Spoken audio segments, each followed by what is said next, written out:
Hey guys, today we're going to do this sculpture PowerPoint. This PowerPoint's a little long. It's 120 something slides, so it's going to take a while to go through it. So grab something to drink, maybe grab a snack as well, and let's go and get started. So we're going to talk about sculpture today. And as you guys know, I am a sculptor, so I can talk about sculpture for a long time. And just keep in mind that I am going to try my absolute best to kind of keep it brief.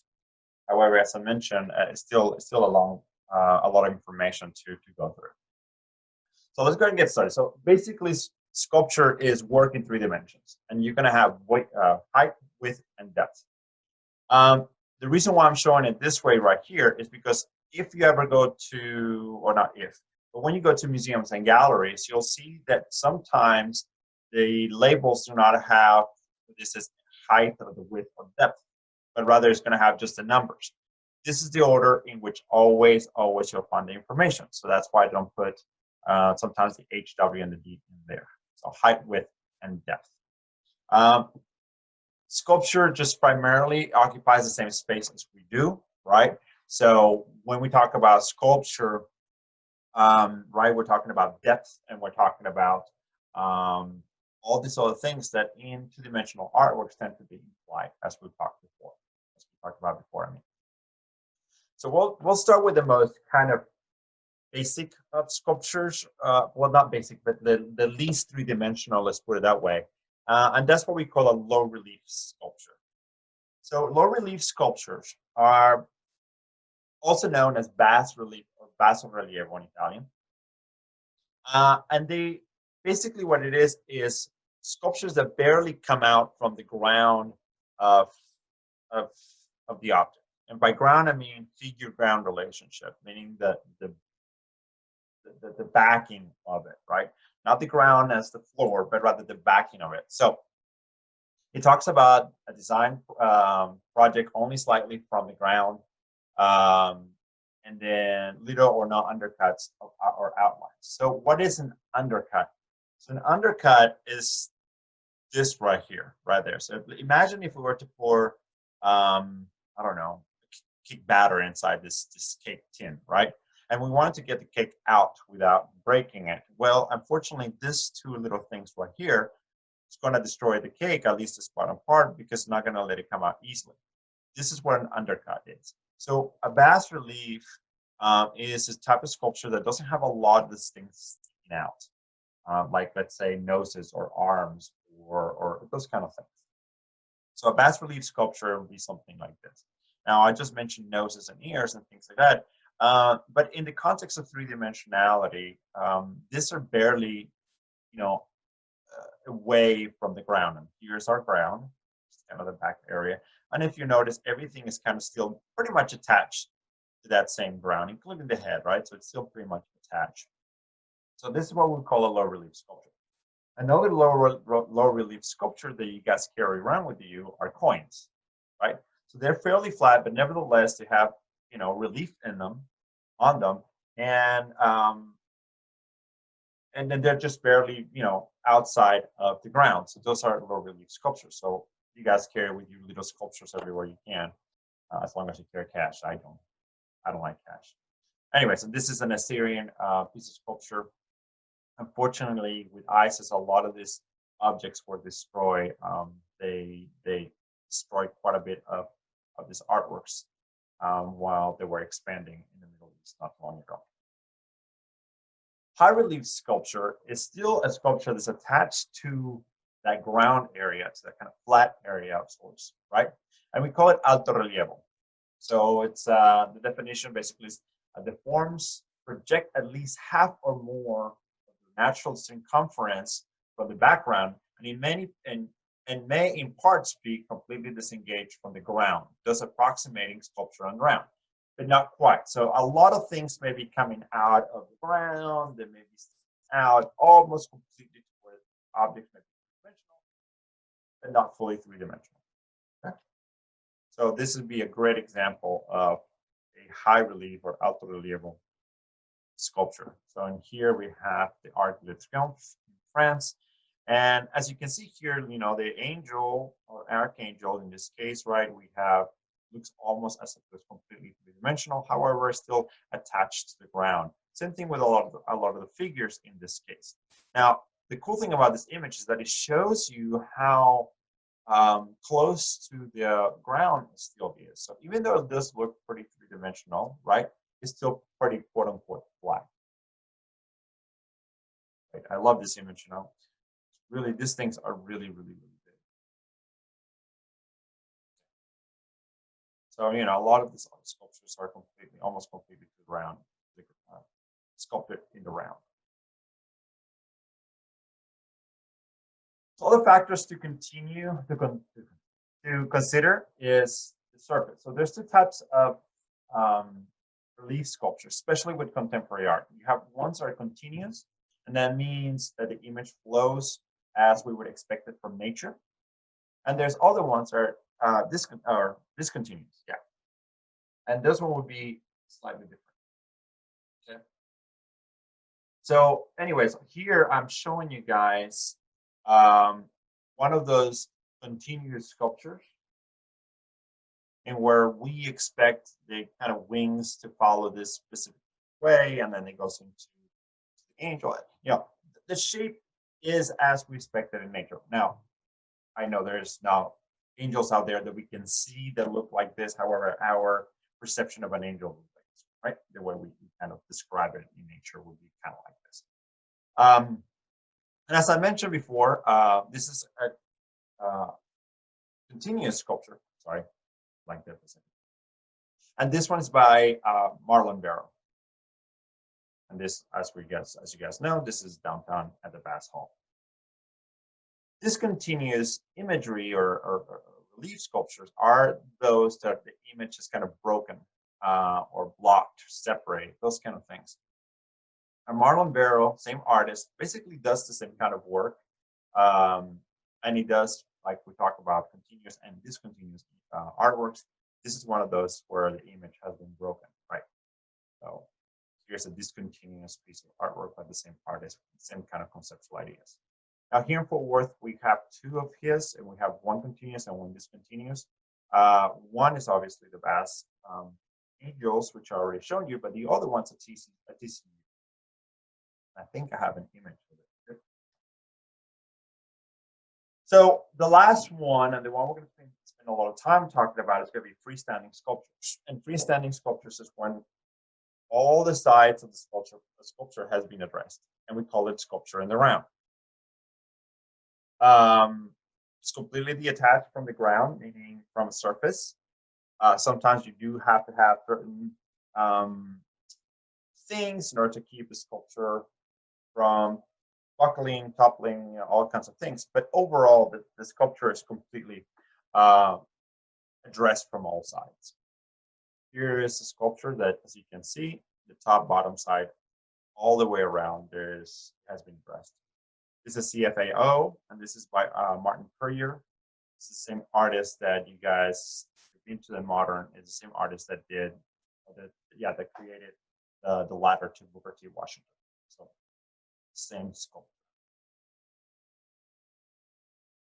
Now, as with paint, we're going to talk about different methods and materials. And I want you to keep in mind that the methods and materials I'm going to talk about are going to be classic. Contemporarily speaking, the world of materials and the world of methods is almost infinite. As long as you have any kind of material and a conceptual idea that follows an artistic thought, you can create basically a sculpture. So in this case, we're going to talk about classic materials and methods. And we'll start with the most basic one, and that's going to be modeling. We talked about Avernier's work before, seen it before. And modeling is basically when you add material and then you carve away and add more. And that's why we call it an additive process. Now, in order to add material and subtract material, then you have to work with a pliable material. That material could be either clay or wax, plaster, right? But the whole idea is that you continue to build up the shape until you finally have what you want by adding and removing. So something like a sculpture in the back, the one you see right there, that's how it started. I began with modeling, and then we continue on to eventually create the mold and so forth and so on. We'll talk about that in a minute. When we talk about modeling, a lot of times we can do it in a small scale, right? And for small scale stuff, you really don't need an armature. However, like when you create those really large sculptures, almost to natural size or even fairly big, compared to this like that, right? You're gonna need an armature.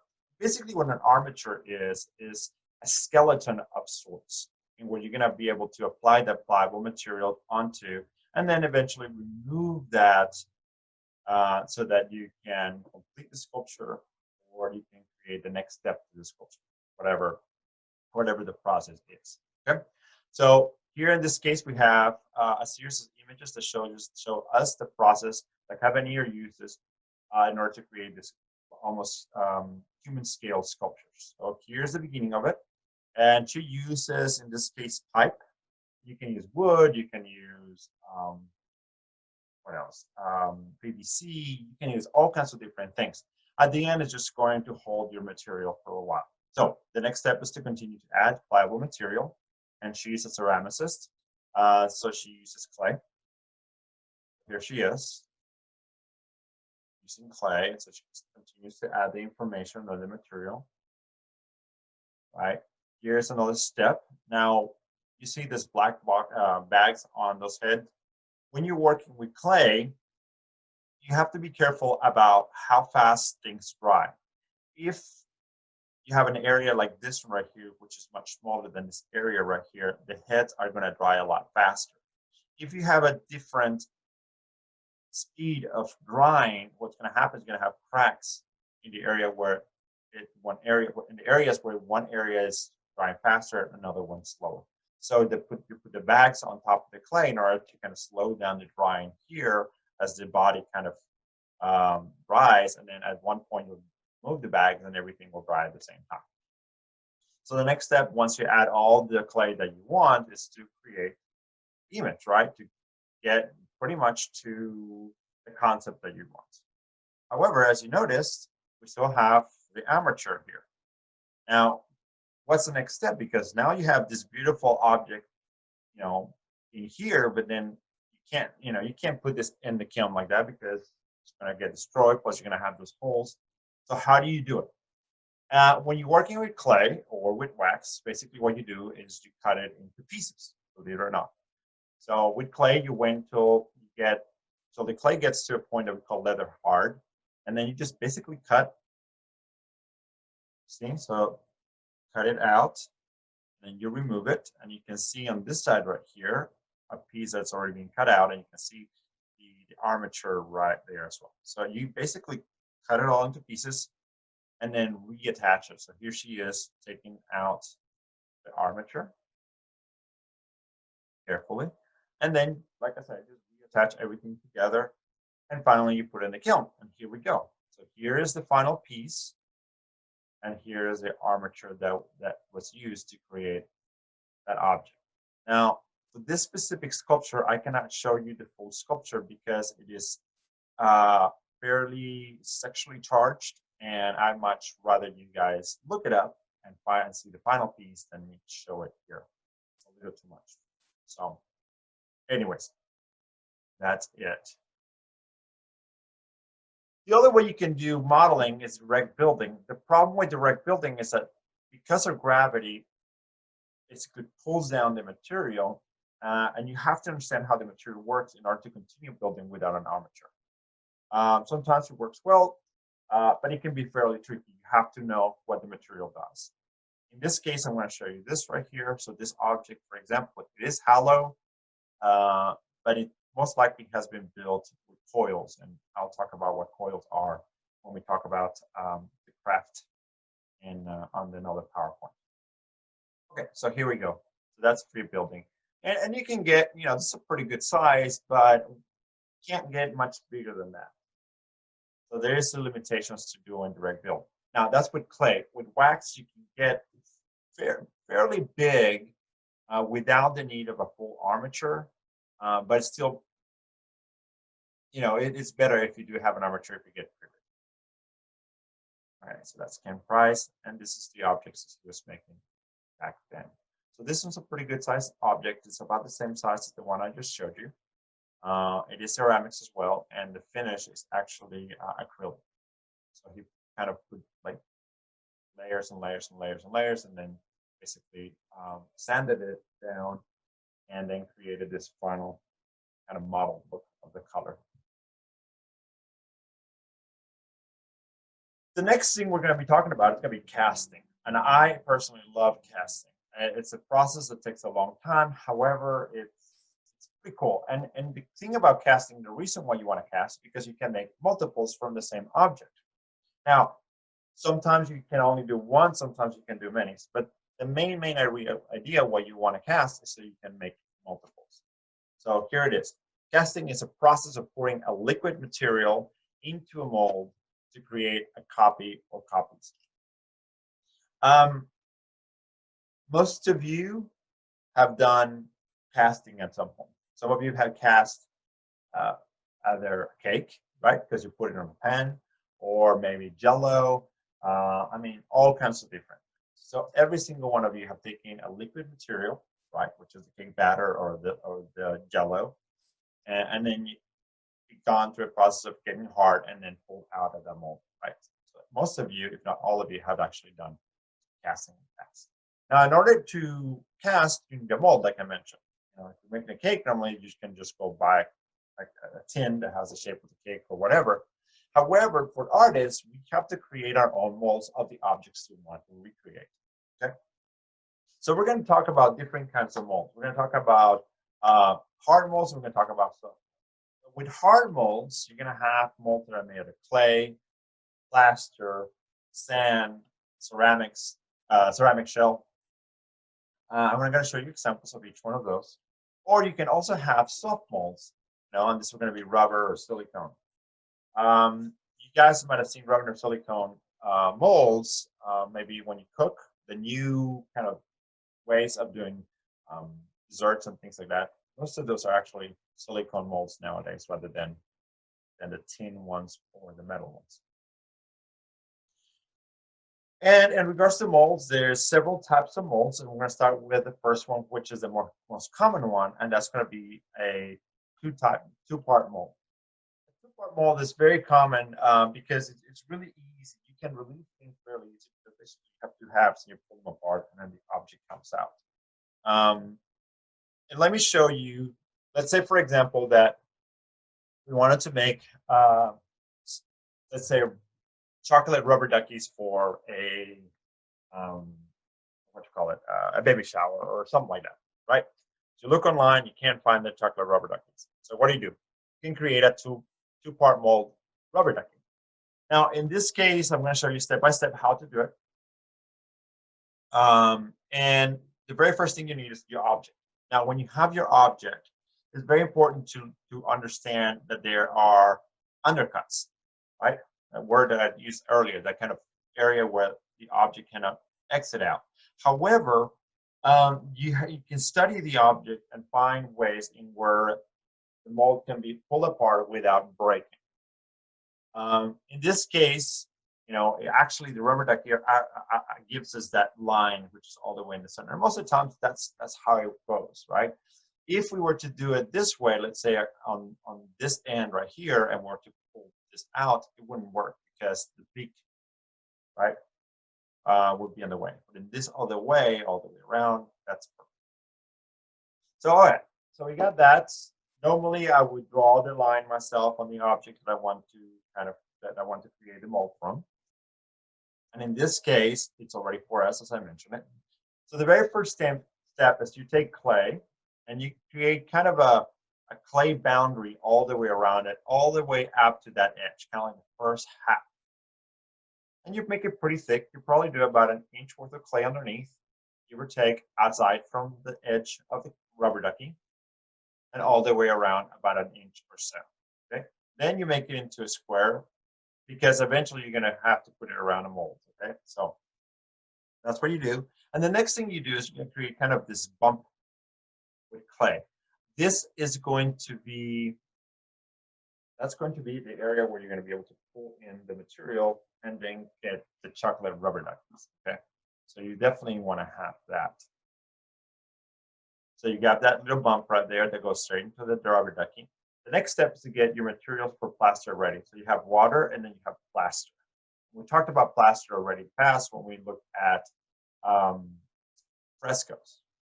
So you have now your water ready and you have the plaster ready. And then the next thing you do is you're going to put a mold around the rubber ducky. So just basically some piece of wood that are attached either by clay, like they have it here, right? There's no nails or anything like that. Or you can have some clamps. You know, sometimes that's the easiest thing as well. That way you don't have to use clay.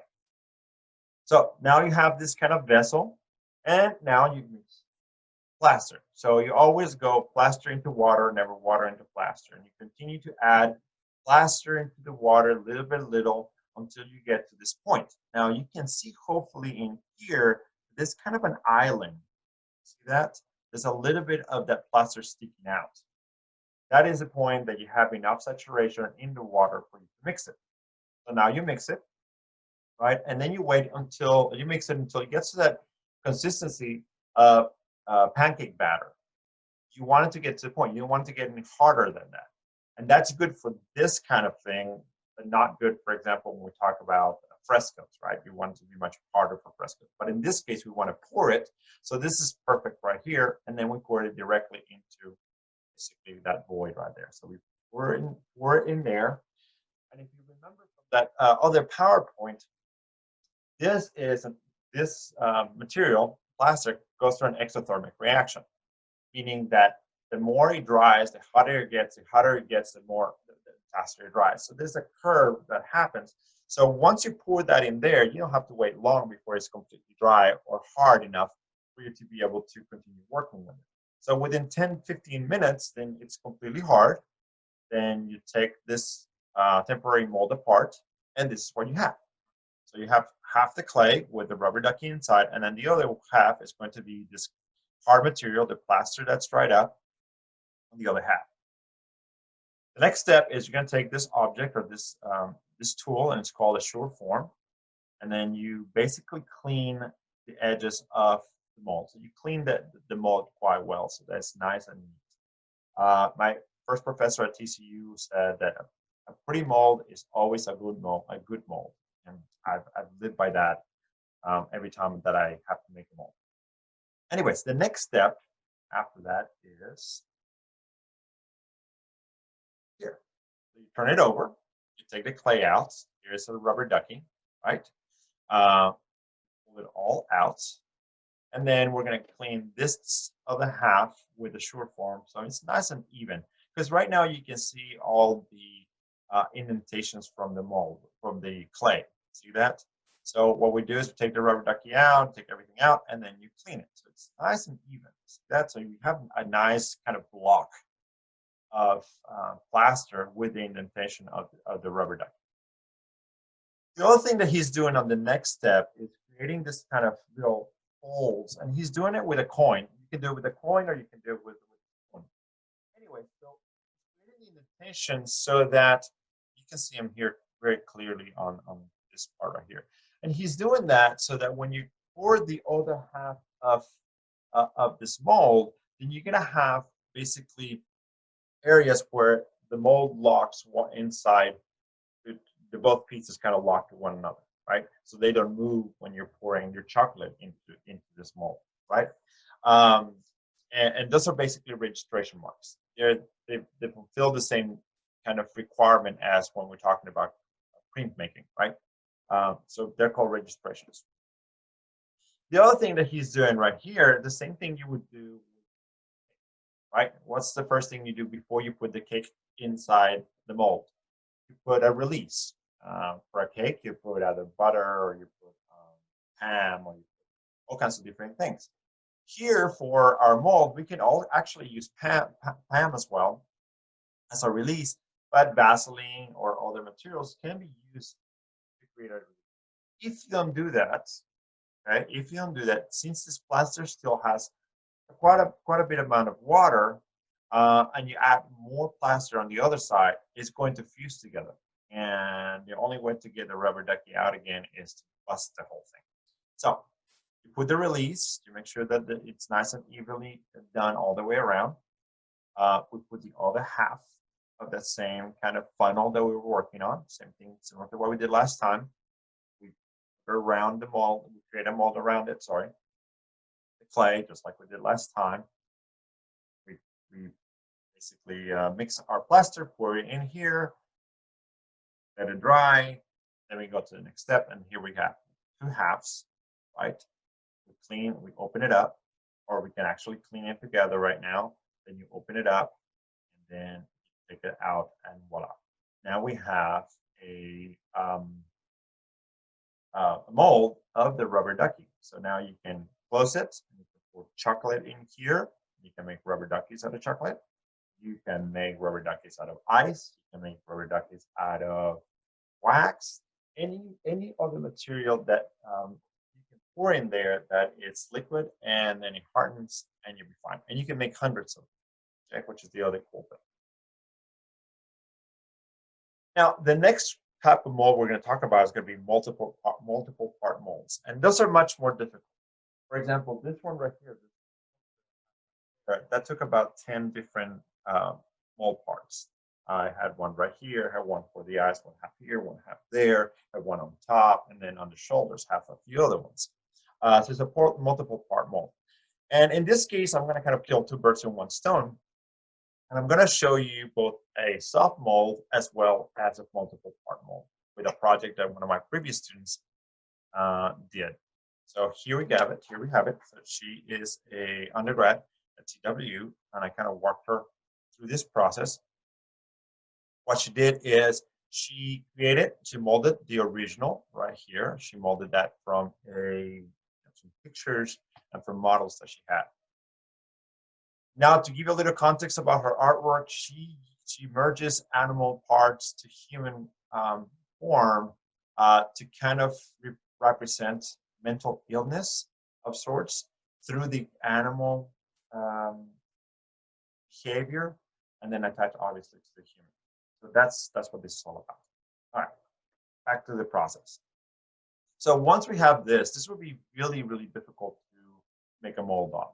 Why? Or a hard mold from. Why? Because you have this kind of negative areas in here. You have very soft, very delicate areas like the beak, right? And you have a lot of little details created from the modeling. Sorry. So what we do is, instead of using a hard mold, we're going to do a rubber mold. And the way it works is you mix the rubber mold material and you do one coat, let it dry, another coat, another coat, another coat. Eventually, you can also put like a piece of foam here in the mouth and a piece of foam right here on the side, different things in order to create a nice even mold all the way around until you finally have this, right? You want a fairly good kind of quarter of an inch worth of thickness all the way around with this material. Like I said, just like the ones from the grocery store to create, molds of different things for the kitchen. So here we have it. So now the next step is this. Why do we have to put this thing around it? Well, think about it. If we were to, let's say, get the original form out, this would be just like a rubber glove. And imagine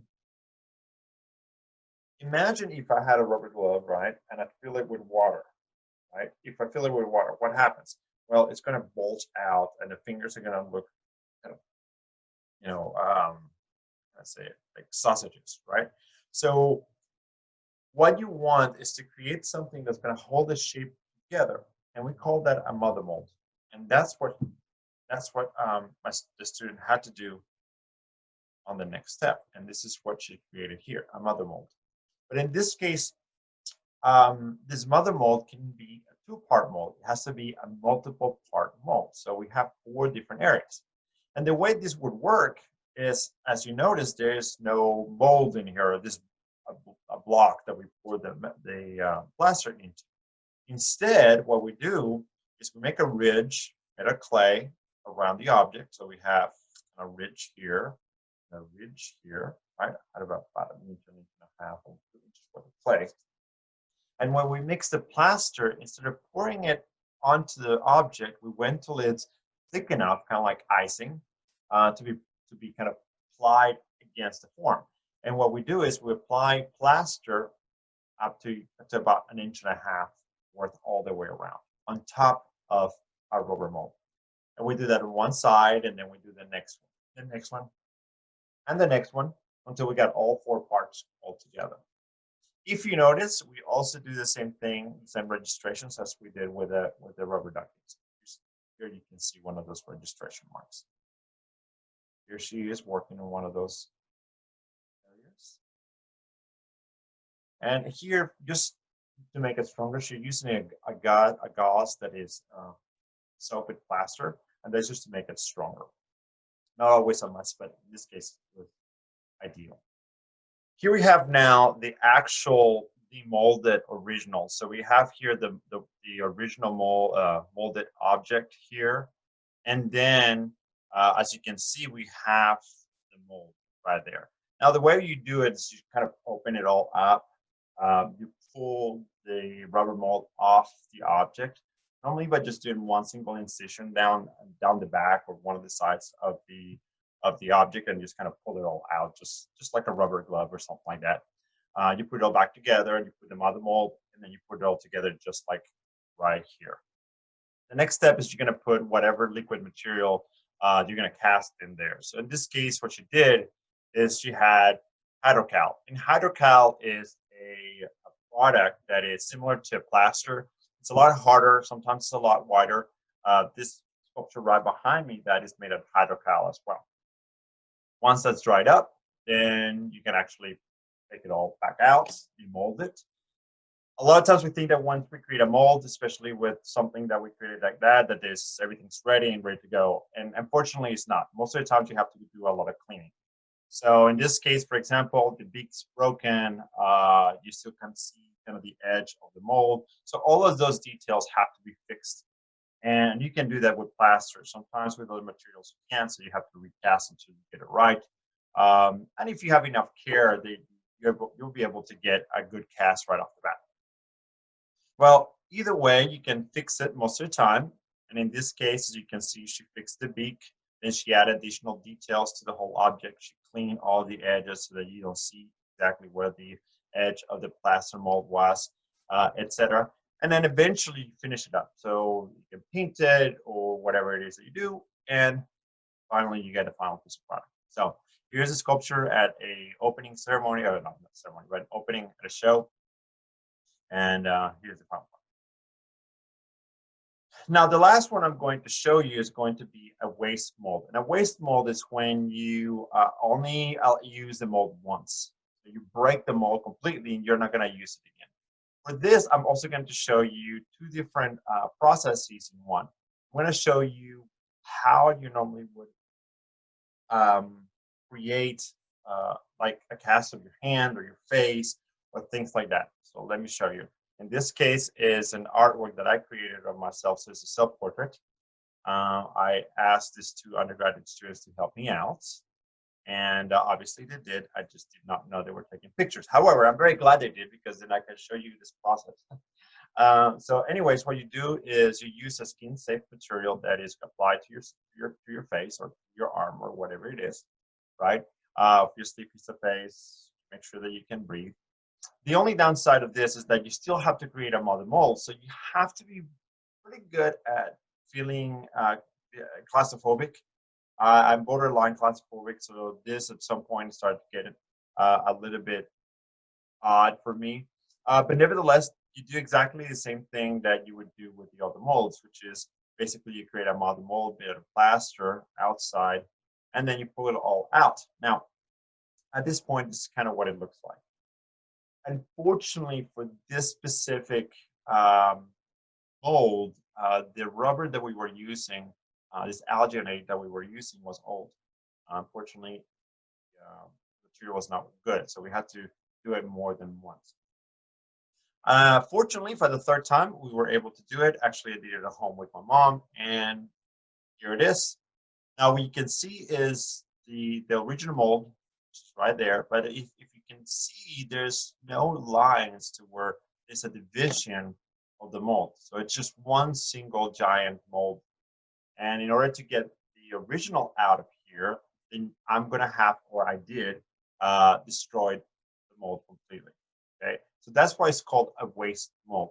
Now to show you the finished product, and before I do that, let me explain this. So this rod right here is not normally something you would have with your sculpture.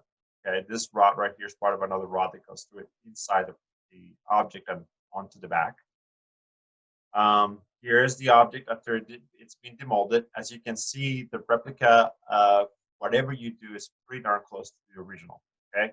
Now, with certain materials, you can get a lot more detail, and obviously you can add or subtract detail, especially with this one, for example, which is a hydrocal, right? You can still add or subtract information to it if you wanted to.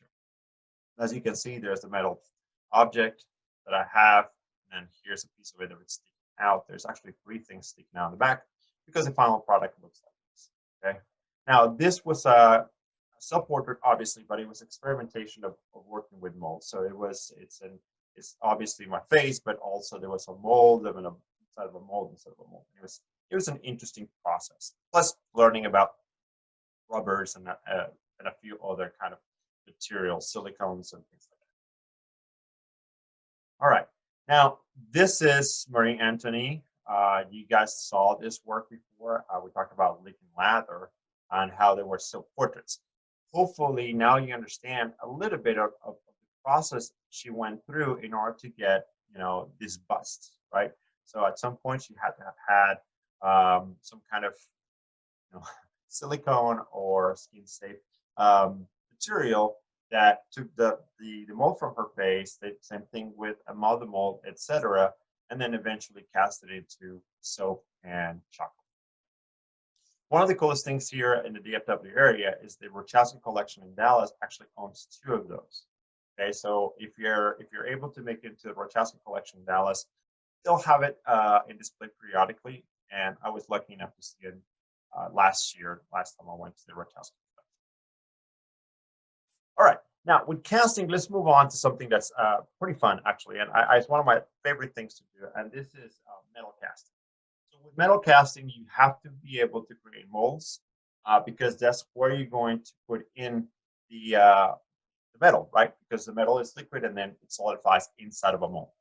So when working with casting and with metal, there's several ways to do it. The first one and the most used one is lost wax method. That's basically how you do most jewelry. So if you have jewelry, that's how it works. Now, let me show you the process here, step by step. Imagine this is your original. So you molded this out of clay.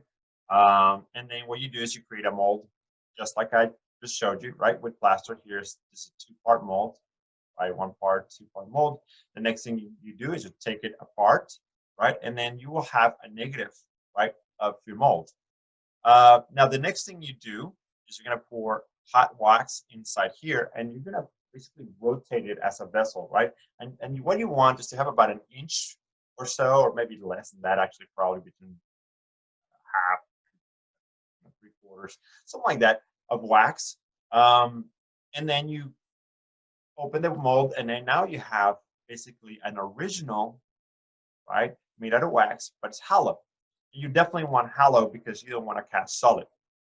The next thing you do is you put what we call a spruing system, and it's basically a set of vessels made out of wax. So you have this cup, right?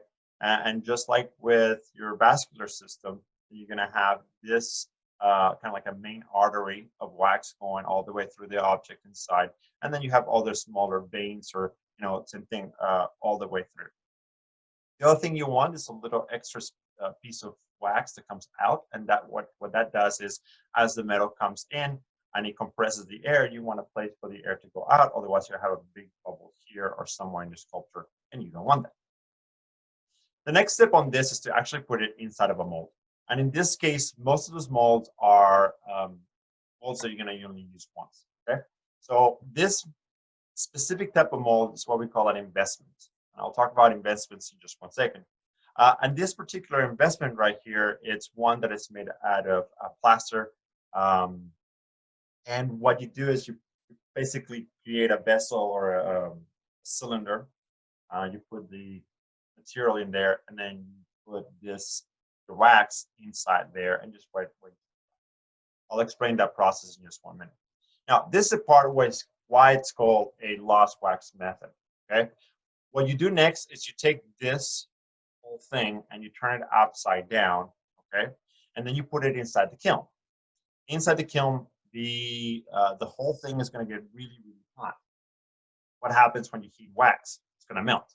So if you can imagine here, the wax is no longer there. None of this information or this material is there. However, the negative space that this is occupied is now there. So we have a negative space of our original head, right? And also the spring system. So now we can get it out of the kiln, turn it upside down, put in our metal, right? It fills out all the negative spaces. And once it's completely dry, then you can break that mold, and now you have bronze sculpture. Okay. Now it is not solid once again, right? Because it is hollow. So it's hollow, but the outside is going to look just like your original. This, like I said, this is exactly the same way that most of your jewelry is. Well, let's talk about investments like I was talking about. The first one is a plaster investment, which is similar to the one I was just showing you. So here's what it looks like. The way that I was taught to do it, which is the way you can see here, okay, you take tar paper, basically, the stuff that you put on roofs. You make a couple of, a cylinder with double the amount of paper, okay, and then you can either tape it, or you can put wire, or you can put wire and tape, whatever it is to keep the cylinder together. The next step is to seal it against the wall, the floor. So what normally you can do is you put clay around it, and then you put plaster on top of that to seal that edge, right? And what you end up having is just a vessel in which you can pour in all this material. You mix plaster, vermiculite, and sand together, and that mixture goes inside the vessel first, all the way up. Okay. Now, why do you put those three things together? Well, plaster is going to harden up. Okay. The next thing is going to be sand. The reason why you want sand in there is because sand can take really high temperatures, and because we're going to be putting it in the kiln, and later on also pouring in really hot metal, then you want the material to be able to absorb as much heat as possible so it doesn't crack or break. Okay, so that's sand. And last but not least, the vermiculite. It's a material that is normally used for planting outside, and it just basically is like little bits of foam. So that foam creates little areas where the plaster can expand and contract, right? Giving a little bit of expansion and contraction. So that's why you have those three materials together. So as I mentioned earlier, you take your whole object. As you can see, there's this brewing system, which is kind of those red wax pieces right there, and then your originals. Okay, so this is the full thing brewed, and you very gently, kindly, slowly push this in there while this material is still wet. Now, normally, as we talked about plaster before, because it does go through a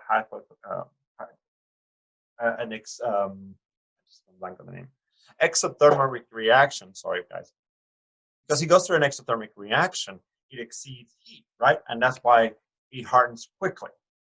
In this case, unfortunately, because we've added sand, that process takes a lot longer. Okay, so you normally have to kind of stay there with the object for a while until the plaster hardens.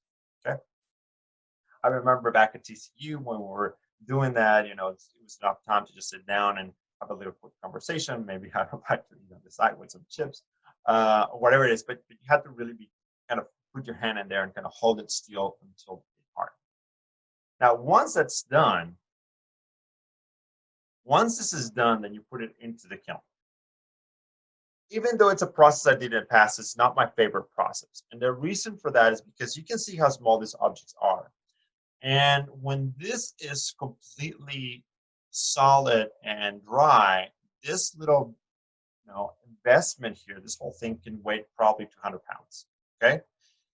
So imagine this. Imagine having to take this and turn it in upside down. right? And then take it into the kiln.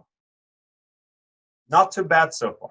The problem with this kind of investment is that the investment has to be hot when you pour in the hot metal. Otherwise, if it's not, then it's going to really crack badly, okay, if you wait too long. It's kind of like putting an ice plate on top of a hot stove or vice versa, right? It is going to crack. So that's the problem. The problem is that once it's ready to be poured, it's not only upside down, but it's extremely hot. So you have to get it out of the kiln, turn it upside down once again so that the top, so you're pouring cup is on top, right? And then pour hot metal into it. Now, these objects that you see right here are pretty small. That's normally not the size of an investment. Normally, the size of an investment is more likely like the one back here that you see. And normally, those are 300 to 500 pounds. So they can be very cumbersome. It requires sometimes forklifts and things like that. So it's interesting. It's really cool, but it's not my favorite way of casting bronze with the lost wax method. Ceramic shell, on the other hand, it's a lot better. It's basically the same process. However, as I mentioned earlier, sand has the ability of absorbing heat quite well. So with this kind of procedure, what you do is you're using silica, which is a very, very fine process type of sand, basically. Okay, and you have a chemical here that adheres or bonds the silica parts together. And what you do is you dip this into basically a slurry, which is very, very liquidy type of substance that has all the chemicals and stuff like that. And then you powder this whole thing with particles of silica. And you do this several times. And as it gets thicker and thicker and thicker, then you actually can add much thicker and coarser type of silica until you get to much thicker ones, almost to the size of chunks of salt, your chunks of salt, the coarse salt kind of thing, okay? Eventually, once all that's put together and dry, this is what they look like. So this thing's right here basically ready to be cast. The ceramic shelf itself is only maybe 1/4 of an inch thick max all the way around, okay? They are very light. And then the only thing you have to do is you kind of cut off this top part right here, because that's where your cup's at, where you're going to put in your metal, okay? But this whole thing, it's very, very, very light. So you can keep them around. Another cool thing about them is that they can be reheated. So I can make these things, keep them around the studio, and then whenever I'm ready, I can go and put them in the kiln. And even after they've been hollowed, I can still keep them in the studio as well. And then whenever I'm ready to pour or cast the metal, then I can bring them in and have that done as well. So it's a really flexible way of doing casting metal, the lost wax method. Here you go. Those are shells. So you see much smaller, much more malleable, friendly type of material than those really big investments. Because you're using, not because you're using, but think about it, when you heat up matter, okay, to a certain degree, what's going to happen to that organic matter? It's just going to become ash, right? So many, many times, you're able to use the actual organic object and put it directly into this brewing system. So in this case, for example, I found all this kind of dead cicadas around, and I attached them to this brewing system, as you can see, and then cast all of those things. So at the end, I was able to have little cast cicada animals or insects, and I have some in my studio. Pretty cool. Okay. The next kind of cast that we have is going to be sand casting. So with sand, normally you want to do, it's basically like mold making, okay? So you create a mold and you have an object and you create a mold around it. And the way it works is you have basically a mixer, and in this, you add a two-part epoxy, similar to the epoxy you use to glue things around the house. something very similar to that. You add a part A to it, and then you add a part B, and then part B starts the chemical reaction that adheres or bonds everything together. Okay. The good thing about it is that it dries fairly quickly, which is also the negative part about it because you have to compact the sand uh, inside the mold with your object in it. Okay. One of the things that are good about this is that because it's pure sand, it can also take very high temperatures. So sand molds like this ones are ideal for casting iron. So just something to keep in mind. So when you're casting things that are not too hot, like aluminum or bronze, or those kind of much more lighter materials, then you can use a regular furnace. This is what a regular furnace looks like. Okay, this is the one at TCU. This is where you melt your metal right here. And if you were to look at this from the side, this is what it looks like. All right. So it's basically a hole in the ground, and inside that area you have it's covered with this type of brick that can take really high temperatures. Okay, right outside here. Now, this object or the object, the vessel that we melt the material in, the bronze and aluminum and things like that, we call those a crucible. Okay, a crucible is made out of ceramics, out of clay, basically. Okay, and it can take really, really, really high temperatures. Now, inside this furnace, you have two entrances. You have one for the gas and one for air. And the way it works is you turn on the gas right here, then you light it up, create a big bowl of fire, and then you slowly turn on the wind. So think about, when you want to get your barbecue hotter when you're using bricks, you flame you fan the flames, right? Exactly the same thing. So what we're doing is fanning the flame inside here. So as the air goes in, it starts creating and starts rotating in here, and it rotates the flame around the crucible. Basically, it's a tornado of fire inside that. Okay, and then that continuously increases the temperature until it melts the material. Here's a couple of pictures of it. Right, that one. And then once you have this big ball of fire, then you turn on the fan. As I mentioned, here's the fan. And then eventually just collapses. The kind of tornado of fire collapses just the inside area here. You close the lid and you let all this bronze melt. Okay. Then once it's molten, then you can pour it inside your little vessels. Okay. And actually your negatives here, your opposites. So I'm going to show you guys a video right now of the process.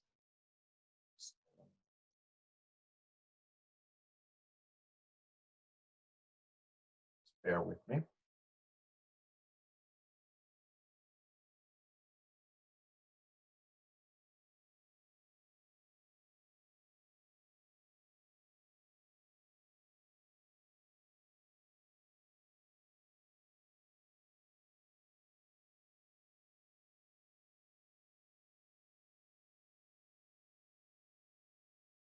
Over there, hold on.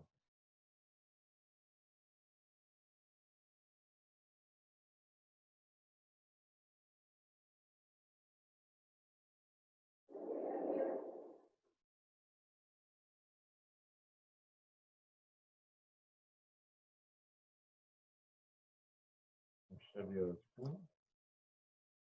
On the screen real quick.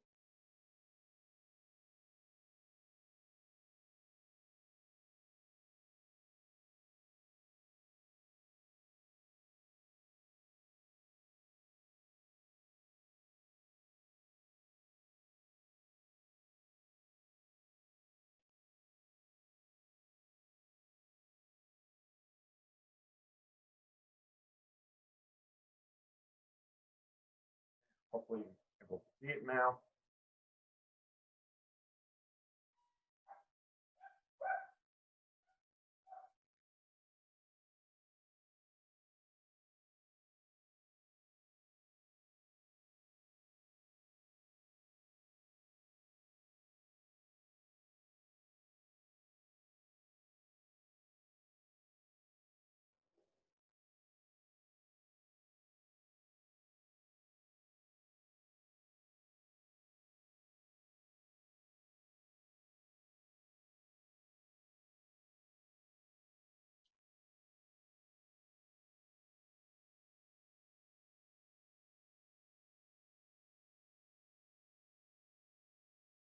So a little information right now. So the person who has this end right here is kind of the person in charge of the pour. They kind of direct, and everybody else around them kind of helps out to make sure that the pour goes well. In this case, unfortunately, one of the um, shells have a hole in it. So they're trying to quench the metal so that it basically plugs the leak.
All right, very good. Excellent. Thank you for bearing with me. Let's continue on with the PowerPoint. Excellent. So here we go. When you're doing something hotter like iron, you need a different kind of furnace. And this kind of furnace we actually call it a cupola. And a cupola is basically the same. Basically, in so many different ways, in so many ways, is the same thing, but it really looks different. So let me show you what I mean. So this is a cupola. Okay. First of all, as you can see, it's not in the ground or on the floor. This one's off the ground. We do have a cylindrical vessel area here where we're gonna put same thing. We're gonna put gas and we're going to put air, and we're gonna have fire basically rotating inside here. But that's as far as some of the similarities are. Because in here, what the reason why you have such a big cylinder is because all of this is full with coke. And that's basically coal, and it's coal in really big rocks. And you can see it right there. So you see those rocks? Okay, that's coke. And then we fill all these things with that. You light it up, like I mentioned earlier, with gas, and you turn on the flame or the fan, and then you have it all rotating there. And eventually, the coals are so hot, okay, that you no longer need the gas. So it just continues to rotate and gets hotter and hotter and hotter. Much, much hotter and much, much faster than if we just had gas and air, okay, because of the coals. Now, the other thing that is different here is that inside here, there's no crucible, okay? This whole top actually opens up. And what you do is you put the iron directly into the hot coals. There we go. So you see, so you put the iron directly into the hot coals, and then what's going to happen, it actually is going to melt all the way through. Now, this crucible, this cupola in particular has little peepholes, and it's one of the coolest things to see is to see the iron rain or drip around the coals until it finally is basically a liquid puddle of iron inside the cupola. The cupola. So one of the things that I didn't mention just a second ago is that, as you notice, there's a hole there. So if we're going to pour the metal in here, how do you keep it from coming out? You put a stopper, basically. So it's a material that is sand with a few other chemicals in there to avoid it to catch on fire. And then what you do is you poke into that material, you get it out, and then the iron comes rushing out, and then you have the crucible. So you have a crucible here waiting. You basically present the crucible for the iron to come in, fills the crucible, and then you can go out and start pouring. Okay. So once again, if you bear with me, I'm going to show you guys a video. This one comes from Facebook. Okay. So I'm going to pull out my Facebook real quick. Hold on.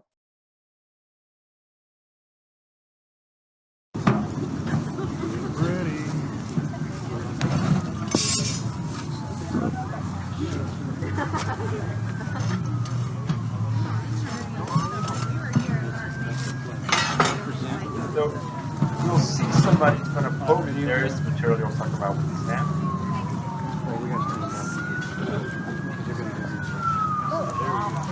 All right! Woo! Oh, come on, folks! Let's get it done! Woo!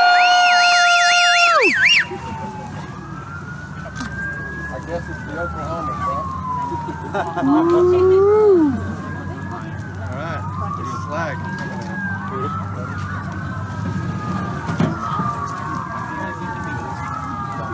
One thing that you will notice is that there's a lot more people working here. To do iron, you need a lot of hands. So, for example, right there, you have somebody that is charging the cupola, and he's doing. Oh, they called the police on us. And more iron. That's probably the fire department. Okay, you guys want to stand back just a little bit. We're in these leathers for a reason. Then you have the person that pokes gets the iron out. And you have a few other ones that are putting an eye out for fires. Iron is a lot harder to stop than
This one is when you do much larger amounts of iron, you actually need factory, right? Now this is pretty interesting.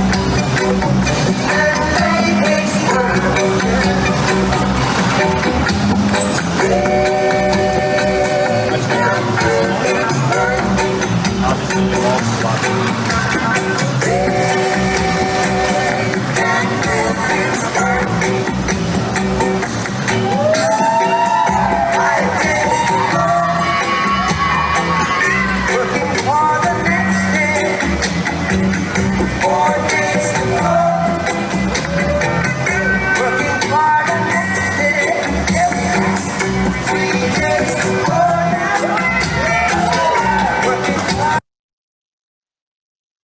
All right, so hopefully that gives you an idea of casting. Let me turn that off.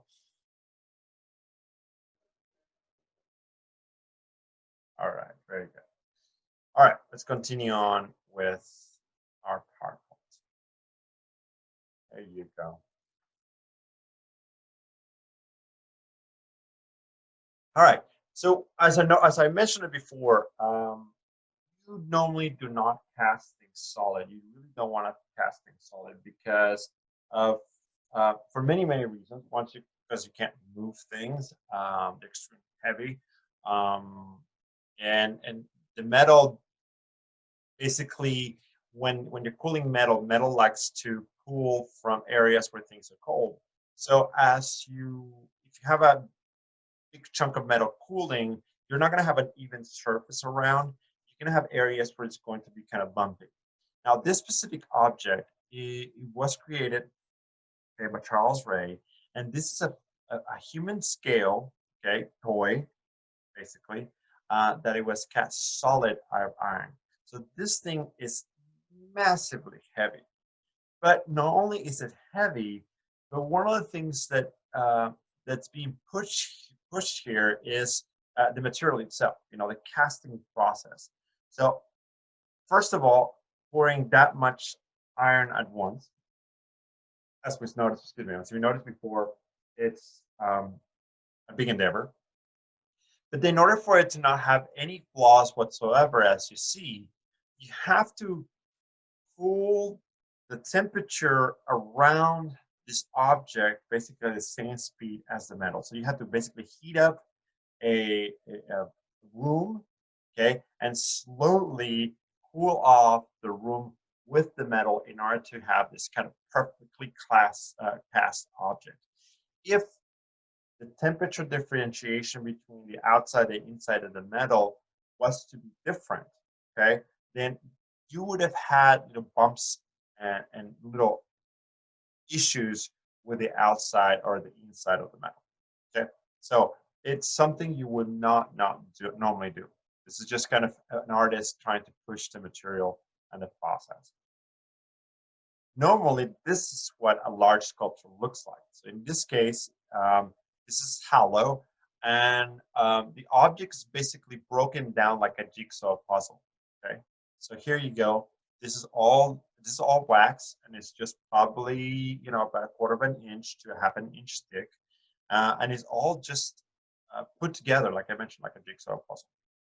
Eventually, each one of those pieces are cast separately, and then eventually put back together. You put it back together. Let me show you an example of that. So here's a sculptor that allows that process to be seen. Okay? He's not hiding the fact that these pieces were put together, right? He doesn't care about kind of hiding that. It's much more about kind of continuing to leave the process. So here's this bronze objects, okay? And as you can see, they were all kind of put back together, right? Soldered together into the original or to the final object looks like. So normally a lot of the sculptures you see out there look like this at one point. Now the difference is that most of those kind of fully manicured, if I may say that way, sculptures is that after this, then there's a lot of grinding, there's a lot of touching and finishing that comes after this.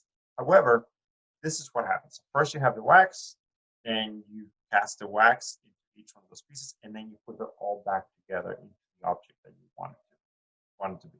Okay? Great example. Here's another one. So you can definitely see how, it's all kind of connected together and the inside and so forth and so on. One of my favorite sculptures out there regarding casting is this one right here. This one is by Whittered, and she's a sculptor in London. And this particular piece is interesting because Whittered works in the realm of memory, and in a lot of her artworks, she kind of broaches this fact that objects tend to be vessels for memories. Okay, kind of like when you smell a scent and that kind of brings memories to mind, objects do as well, right? And that's the reason why we have mementos and we have things from our family and stuff like that. Anyways, so she worked kind of in that realm, and in this particular case for this sculpture, this area was being bought out by investors, and people were basically being out of the area. Okay, houses were being bought out where people with low income were residing, and then slowly being pulled out of the neighborhood. So what she decided to do was to purchase one of those houses from the same neighborhood. She gave fair price, probably way more than fair price, because she asked the individuals from this property to leave everything inside. Okay, all the belongings, TV, couches, whatever it was. Obviously not family portraits and things like that. Whatever they didn't want, right? She basically gave them money for it, purchased it all, and once they left, basically the house was locked. She had the whole house completely sealed. Okay, every single crevice completely sealed, and then basically made a hole on top of the ceiling and filled all the house with concrete, completely sealing everything in there. So in some ways inside there, you still have the toys, the TV, the couches, everything. All the memories of the family that existed there are basically concreted in. There's just no way of kind of dismantling or removing those things. So it's a really interesting, really powerful object. Here's a side view of it. Okay, it's really, really, really cool. And I believe that site was going to be a kind of a shopping center of sorts and things like that. So it is a really beautiful piece regarding commentary or regarding commentary on identification of sorts. Okay, so that's all casting. Now let's talk about carving. Carving is kind of the opposite process of casting or molding, because it's a subtractive process. So instead of adding, we're taking away. Unfortunately, because we're taking away from the materials, it's extremely forgiving, right? So once you take a chunk out of the piece of wood or the piece of metal or anything, you cannot put it back together, okay?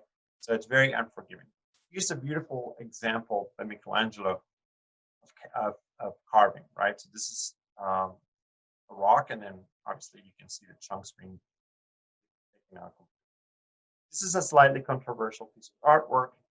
There's a series of the Slave series, and one of the things that makes it controversial is that in the art world, there's kind of two schools of thought. Some of them think that this is kind of in process, in progress, while some people think that this is kind of finished.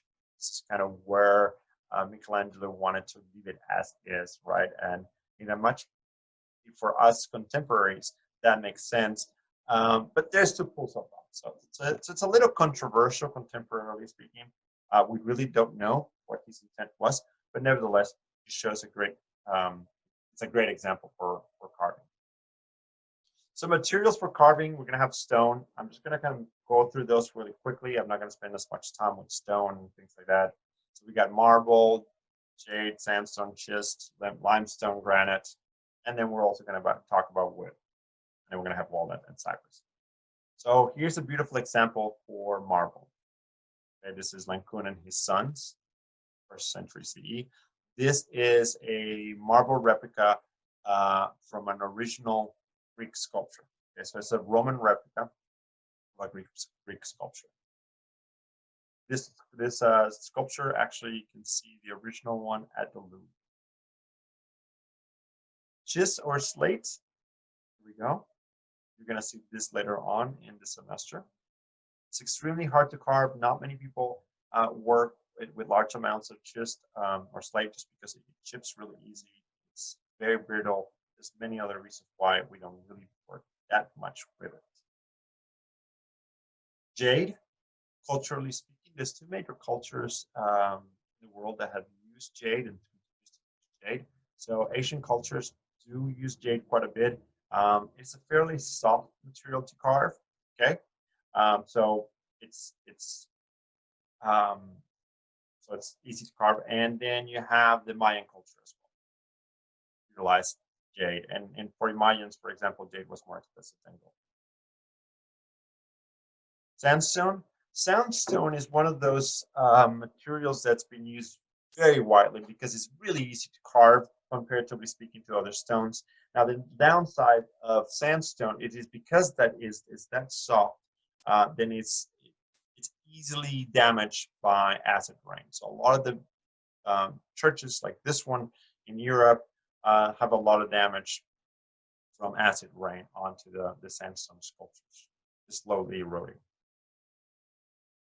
You have limestone, which is it's a lot harder than sandstone to carve.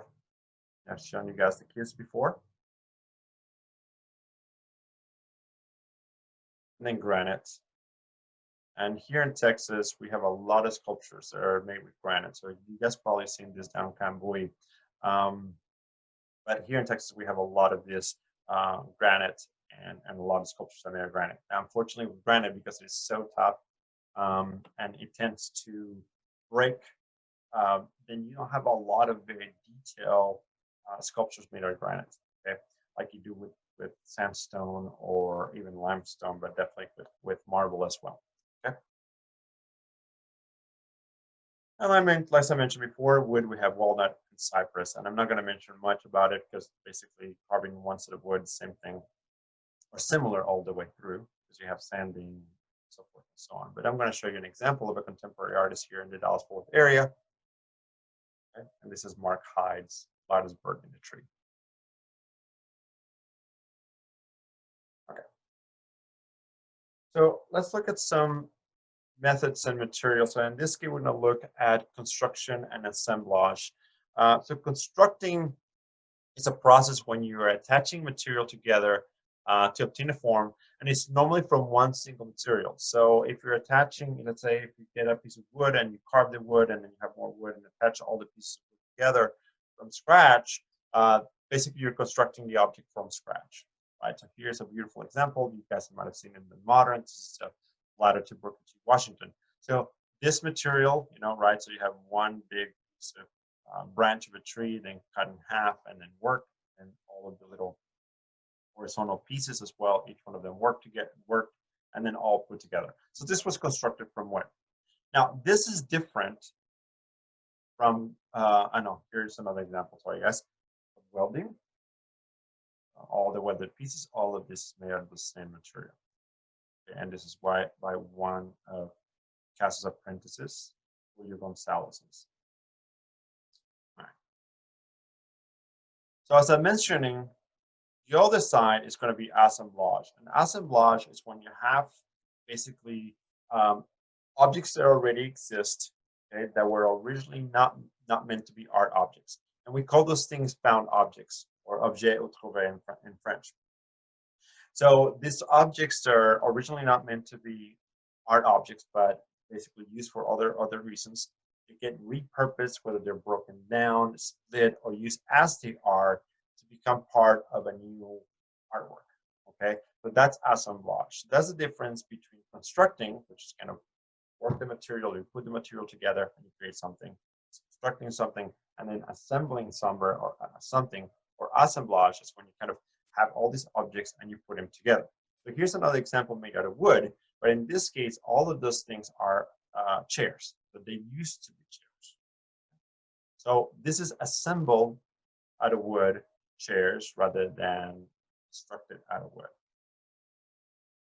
The throne for the greatest rapper.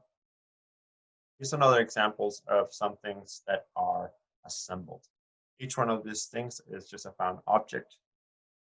Most of them are little toys and little objects and all put together. I really love this sculpture. There's so many details and it's very intriguing. Let me show you a close-up of it. Right? And one of the coolest things that he does to me is that he, paints this whole thing of the same color, so it kind of created this monochromatic image. But yet, there's so many details, so many things inside the sculpture. Very interesting.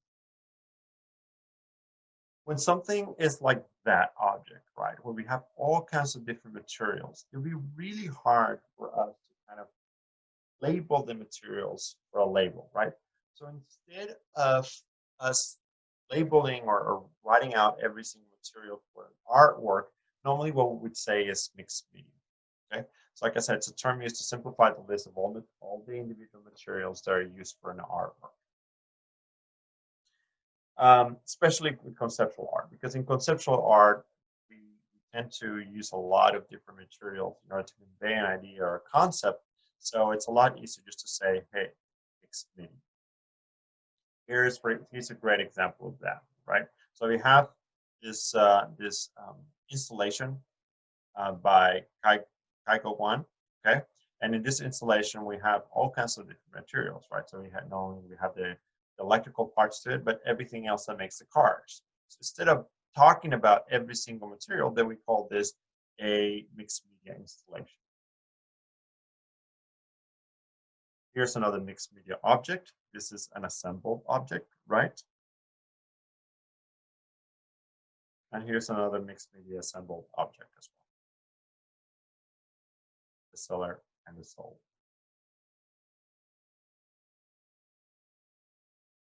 And all the kind of sculptures we're going to talk about is going to be kinetic sculptures. And I'm not going to spend too much time on it because when it comes to kinetic sculptures, we talk about artworks that basically contain moving parts, and whether those parts or the sculpture itself, it's basically moving through technology, or if it's being done by an audience or the environment, as long as it's moving, we call it kinetic sculptures. And the most iconic kinetic artist is going to be Caldera.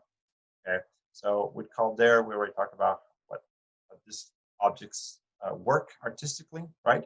So they're basically three-dimensional paintings of sort, where the objects in the painting change, and you get to experience these objects in space instead of you walking around looking at different objects in space painted on canvas throughout a room.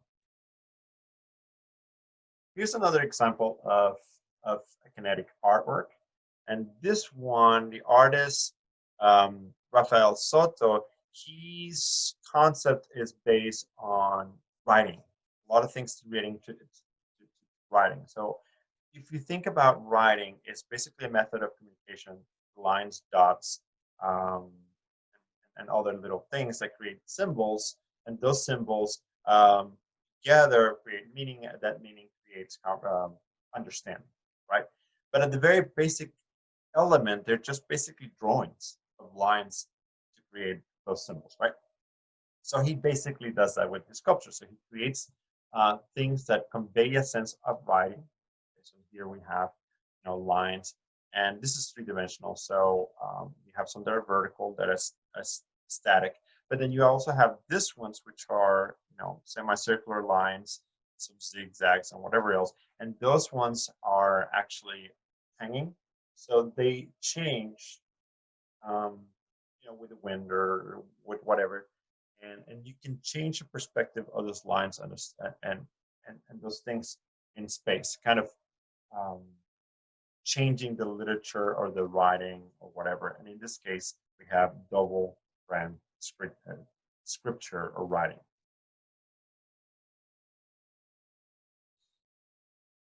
All right, we're going to talk about installation now, and this is something that I'm very familiar with. Installations all the time.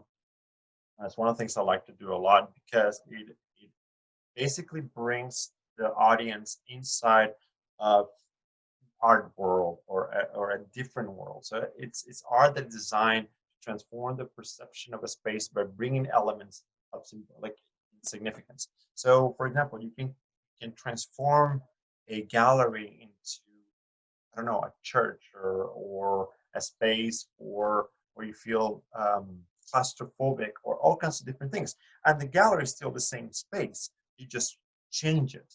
Okay. So let me show you guys some different kinds of installations. This one's a very simple one. However, it has a lot of meaning. Um, you're looking at this and you can say, okay, this is kind of silly. We have little cups on the wall or glasses. And what would be the first thought about having glasses on a wall? What would you use the glass on the wall? Right? What is this installation about? Well, you would use that to kind of eavesdrop on somebody, not to listen what's going on the other side. And in this case, Amelia Pica, with eavesdropping, what she's trying to convey is the double-sorted line of listening to your neighbor, especially in times like what happened in Chile with people turning in people into the authorities, and then those people disappearing.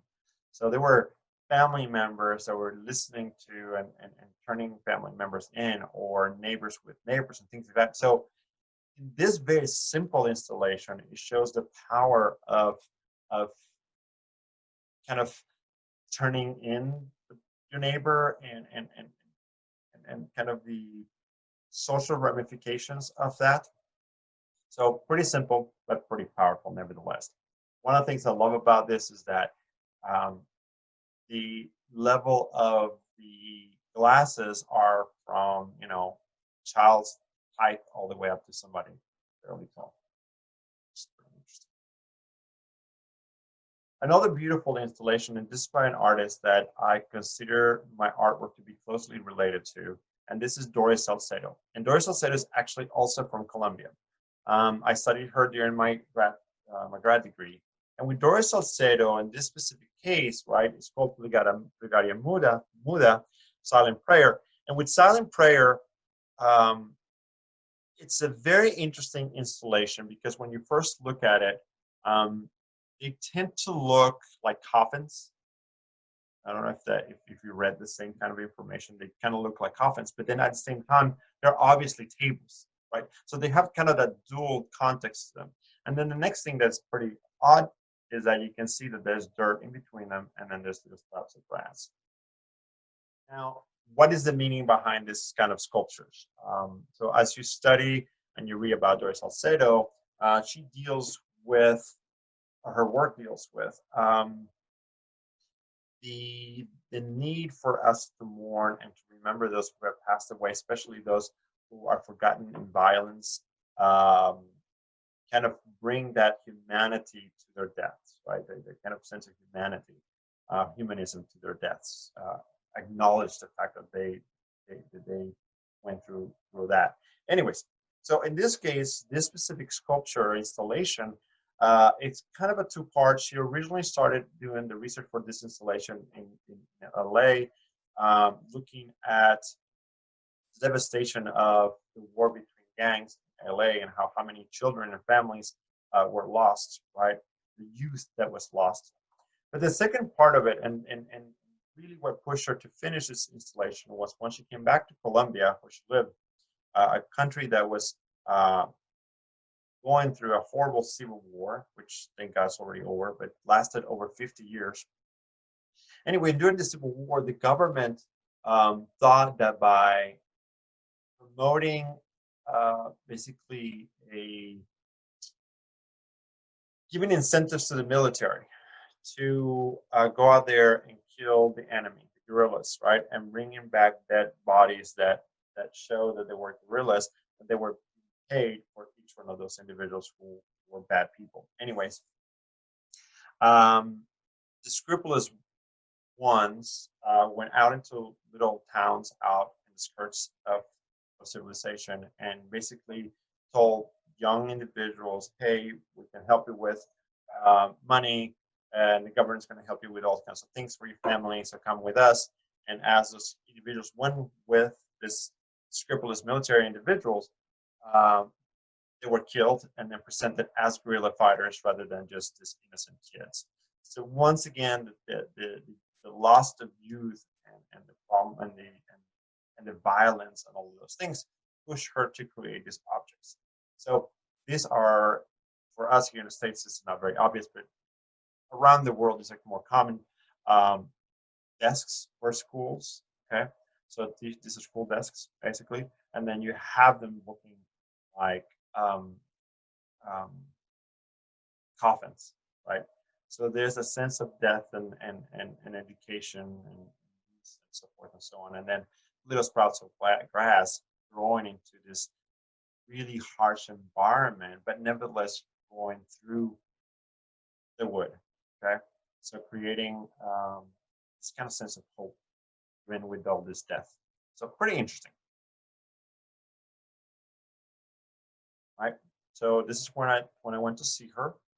She was a first recipient of the National Sculpture Prize a few years back. So I went to see her and actually got to meet her.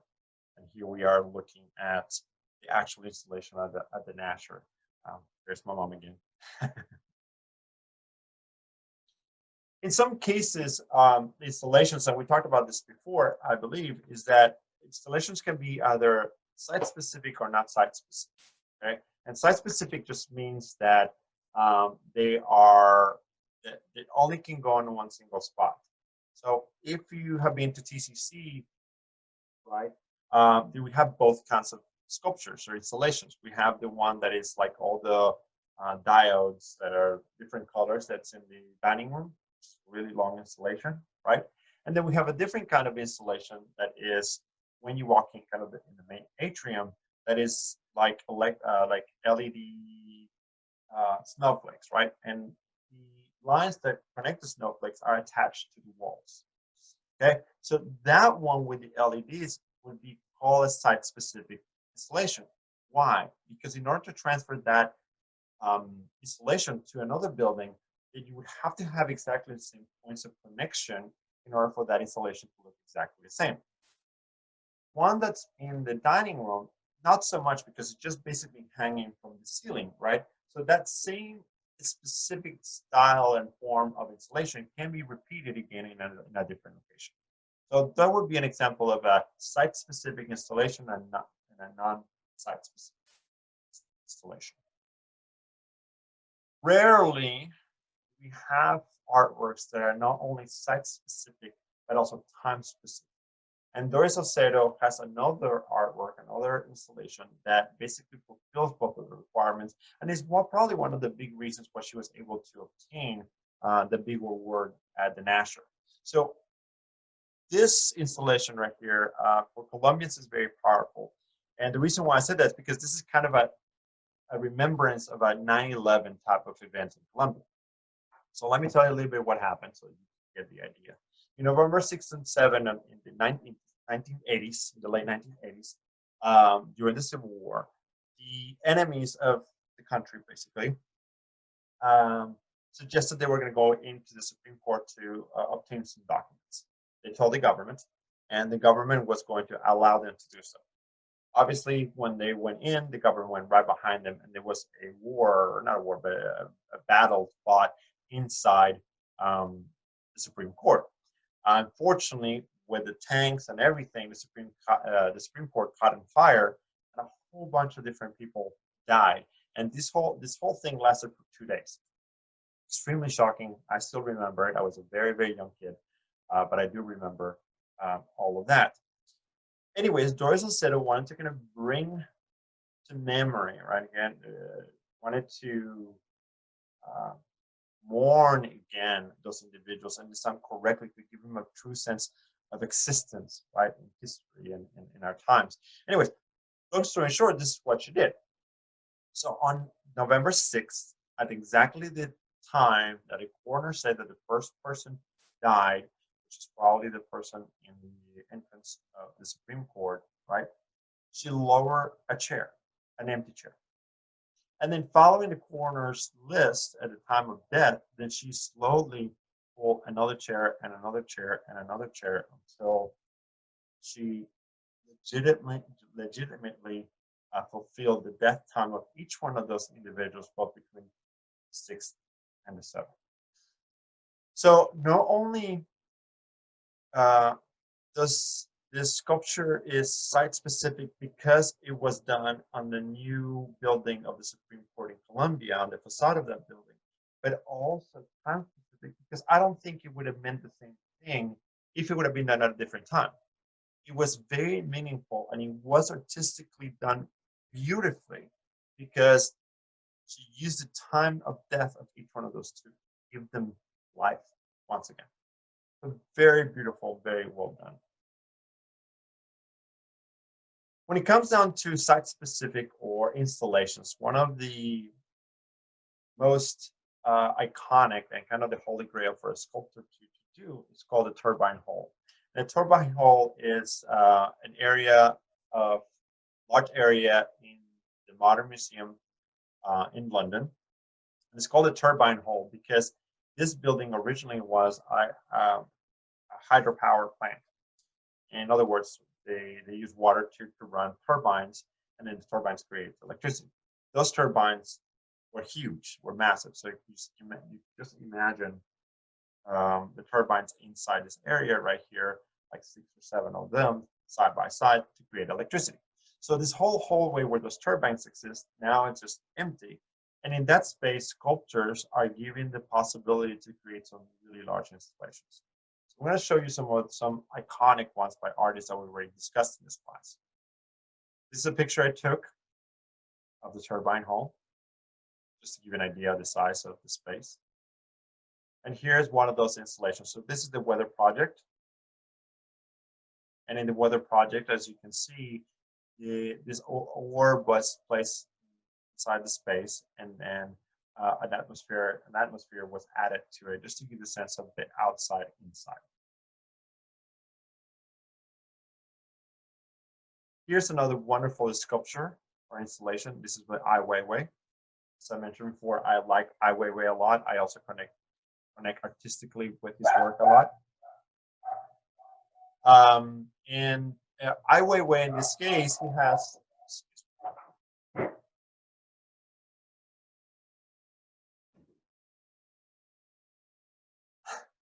Ai Weiwei in this case has all these tiny little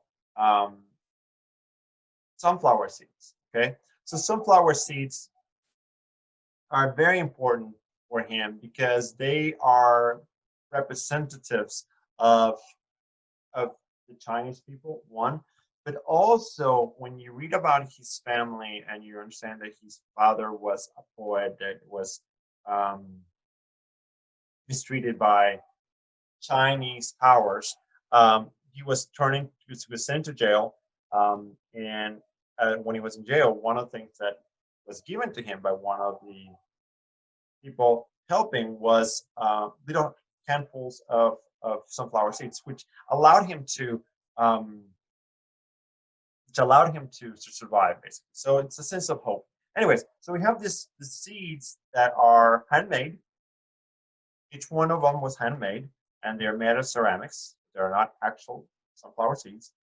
And on top of that, you had the whole turbine hall filled with these things. Okay, filled about worth of sunflower seeds.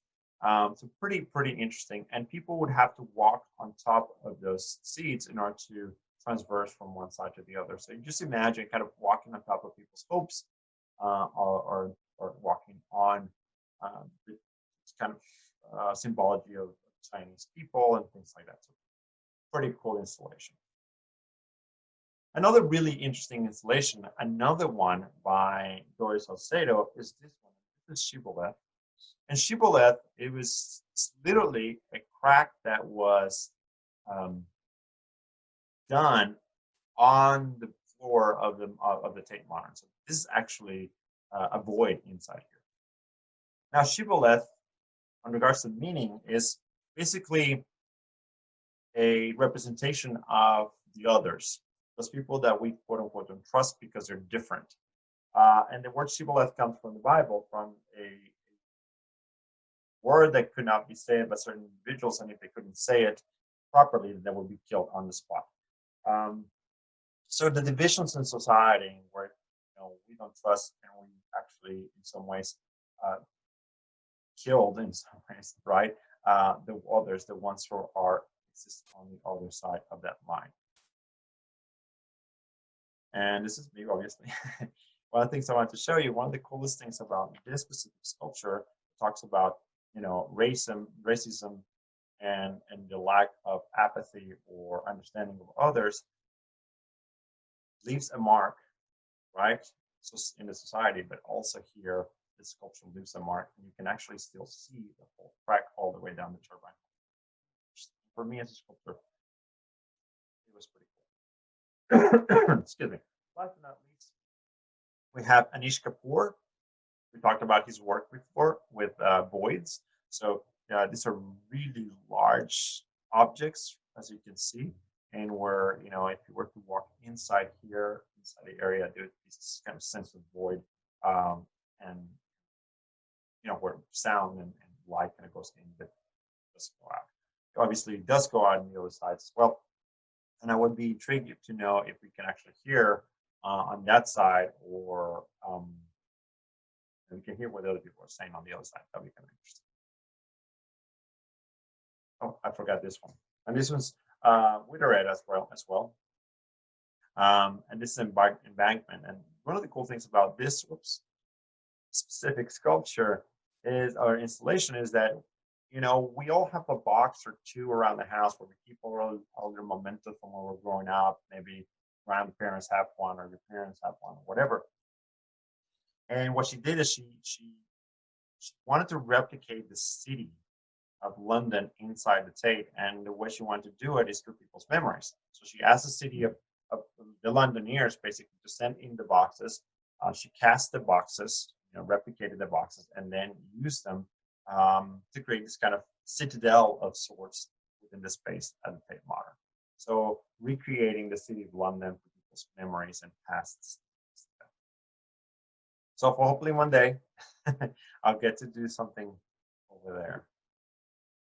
All right, guys, so this is the end of the sculpture PowerPoint, and I'll see you later.